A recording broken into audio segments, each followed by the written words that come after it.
चालू बहू। कमलेश और उर्मिला जी के दो बेटे थे। बड़े बेटे का नाम था अंशुल और छोटे बेटे का नाम प्रदीप। दोनों की शादी हो चुकी थी। अंशुल की पत्नी सीमा और प्रदीप की पत्नी काव्या थी। बड़े बेटे अंशुल की पत्नी सीमा सीधे साधे स्वभाव की, वहीं दूसरी तरफ प्रदीप की पत्नी बड़े ही चालू स्वभाव की। मम्मी जी, मैंने किचन का सारा काम कर दिया है, नाश्ता बन गया है। आपको जब भी खाना हो मुझे बता देना। ठीक है बहू, थोड़ी देर के बाद मैं तुम्हें बताती हूँ। तभी काव्या रसोई में पहुँचती है और वहाँ पर नाश्ता देखती है। अरे क्या बात है, जिठानी जी ने तो अच्छा खासा ब्रेकफास्ट बना कर रखा हुआ है।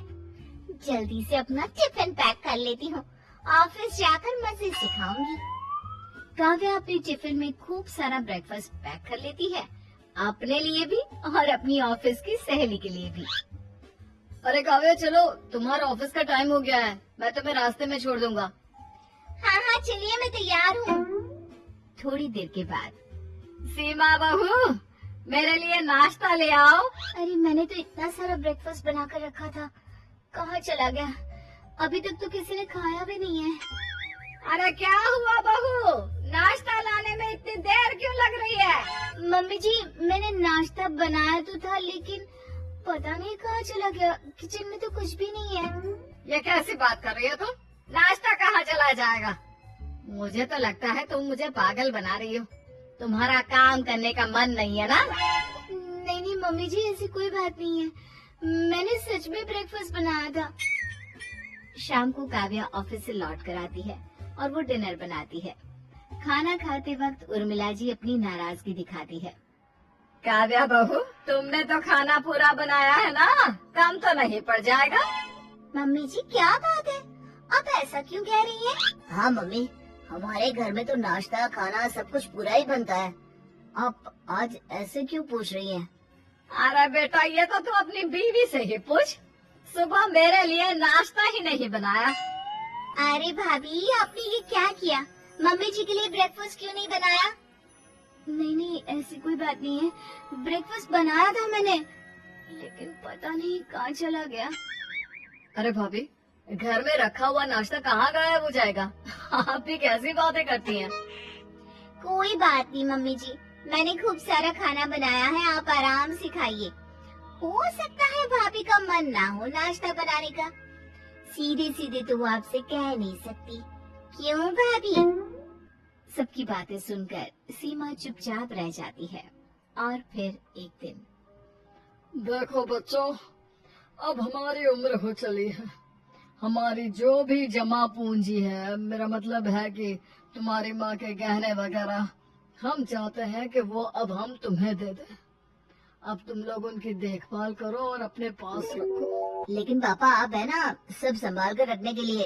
अरे पापा जी ठीक ही तो कह रहे हैं, कल को भगवान न करे उनकी तबीयत ऊपर नीचे हो जाए, कुछ हो जाए। अब इस उम्र में किस चीज का क्या पता है ना? बहुत सही कह रही है। देखो बेटा, बाकी सारी चीजें तो मेरे पास दो है, लेकिन ये जो बड़ा वाला हार है ना, ये बस एक ही है। कोई बात नहीं मम्मी जी, ये हार आप अपने पास रख लीजिए और बाकी की चीजें आप चाहे तो हम दोनों को दे सकती हैं। लेकिन मम्मी जी, आप इस उम्र में इसे कैसे संभालेंगी? अरे कहीं इधर उधर रखकर भूल गई तो? बहुत सही कह रही है, लेकिन प्रॉब्लम ये है कि हम इस हार को तुम दोनों में से किसे बांटें? हाँ पापा, ये बात तो सही है, लेकिन कोई बात नहीं, अंशुल भैया बड़े हैं, आप चाहे तो ये उनको दे दीजिए। हाँ वैसे आप ठीक ही कह रहे हैं मम्मी जी, ये हार आप सीमा भाभी को ही दे दो।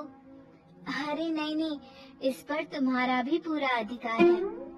पूरे परिवार में किसी को समझ में नहीं आता कि उस हार को दोनों बहुओं में किस तरह बांटा जाए। काव्या हार को पूरी तरह से अपने पास रखना चाहती थी, इसीलिए एक दिन मौका देखकर वो उर्मिला जी के पास पहुंच गई। मम्मी जी, मेरे मायके में ना शादी है, तो मुझे वो आपका बड़ा वाला हार चाहिए था। अरे हाँ हाँ, क्यों नहीं बहू, ले जाओ ले जाओ, तुम्हारे काम नहीं आएगा तो किसके आएगा, लेकिन थोड़ा संभाल कर रखना। हाँ बेटा। काव्या उस हार को लेकर अपने मायके चली जाती है और जब वो शादी से लौट कर आती है तो बुरी तरह से रोते और चिल्लाते हुए वापस आती है। ये देखकर सब लोग डर जाते हैं। क्या हुआ काव्या, तुम इतना रो क्यों रही हो? सब ठीक तो है ना काव्या? तुम्हारी हालत देखकर लग रहा है कि कुछ हो गया है। काव्या क्या हुआ? मैंने तुम्हें पहले ही अकेले जाने से मना किया था। क्या बताऊं, रास्ते में किसी ने मेरा पर्स छीन लिया और उसमें से मम्मी जी का बड़ा वाला जो हार था ना। आप सब प्लीज मुझे माफ कर दीजिए। हे भगवान, ये सब क्या हो गया? वो हार तो बहुत महंगा था। मम्मी जी मुझे माफ कर दो, चोर ने मेरी गर्दन पर चाकू रख दिया था। अगर मैं उसे वो हार नहीं देती तो वो मुझे मार देता। अरे कोई बात नहीं बहू, हार तो बहुत आ जाएंगे। भगवान का शुक्र है कि तुम ठीक हो। हाँ ठीक कहते हैं आप। अगर हमारी बहू को कुछ हो जाता तो। तुम हार की चिंता मत करो काव्या, हम दूसरा हार बनवा लेंगे। तुम अपना ख्याल रखो। कुछ दिनों के बाद एक दिन अचानक काव्या की मम्मी काव्या के ससुराल आ जाती है। उस वक्त काव्या अपने ऑफिस में थी। कैसी है समधन जी? बहुत दिन हो गए, सोचा आपसे मिलकर आती हूँ। अरे बहुत अच्छा किया। और बताइए सब ठीक है ना? हाँ जी सब ठीक है। ये काव्या ना एक पैकेट मुझे दे गई थी जब शादी में आई थी। पहले तो मुझे पता ही नहीं था इसमें क्या है, लेकिन जब खोलकर देखा तो कुछ कीमती सामान था, इसलिए सोचा सही समय पर उसे वापस दे देती हूँ। अच्छा, जरा दिखाइए क्या है इसमें।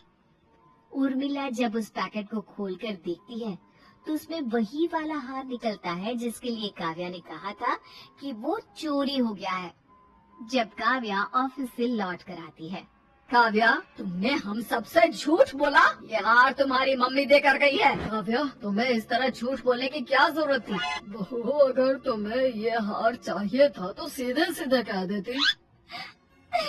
मुझे माफ कर दीजिए, मुझे लगा कि मैं अपनी चालाकी से हार खोने का नाटक करूंगी और फिर वो हमेशा के लिए मेरे पास ही रहेगा। और मुझे क्या पता था कि मेरी अपनी मम्मी ही मेरी चालाकी को सबके सामने इस तरह खोल कर रख देगी। I'm sorry।